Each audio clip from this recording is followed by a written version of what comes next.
দাদা নমস্কার। নমস্কার দাদা, এই যে পলাশ সাহার বিষয়ে আপনার কাছে কিছু জানতে চাবো। একটা ভিডিও দেখলাম পলাশ সাহার মাকে ফাঁসি দেওয়া হচ্ছে অপরাধের জন্য। আর একটা ভিডিও দেখলাম পলাশ সাহার স্ত্রী সুস্মিতা আত্মহত্যা করেছে। তা এই যে বিভিন্ন ধরনের বিভিন্ন ভিডিও আপলোড দিচ্ছে ইউটিউবে পলাশ সাহার ফ্যামিলিকে নিয়ে, আসলে এগুলো তো আমার জানা মতে সম্পূর্ণ ভুয়া। তাই এই ভুয়াদের নিয়ে একটু কিছু বলুন। এটা হচ্ছে একটা মানুষের অসহ্য।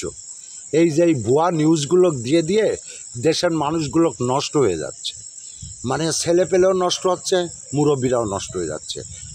অনেকে টেনশনে হার্ট ফেলও করতেছে যে কী হঠাৎ এত ফাঁসি করতে আসে, একটা সাধারণ মানুষকে জানা নেই শোনা নেই খ্যাট করে ধরেই ফাঁসি দিয়ে দিচ্ছে। এরা এই ভিডিও যারা করে এরা আসলে কি না জেনে শুনে এত বড় কাজ করা অন্যায়, আর যারা করবে তাদের সাজা হওয়া উচিত। আচ্ছা, এই যে যে ভিডিওগুলো যারা করে এরা কি উন্মাদ পাগল নাকি টাকার লোভে এইসব করে? এরা হচ্ছে টাকার লোভে করে। এরা চিন্তা করে ইউটিউবে আজে বাজে ভিডিও ছাড়বো, লক্ষ লক্ষ টাকা কামাবো, বাড়ি গাড়ি করে বসে থাকবো। কিন্তু না, সবার ভাগ্যই ধন মেলে না। কথায় আছে না যে সবার ভাগ্যই ধন মেলে না। তো এই হচ্ছে অবস্থা। তাদের আশা আছে, কিন্তু আশা পূর্ণ হতে পারে নাও পারে। আচ্ছা, আরেকটা প্রশ্ন।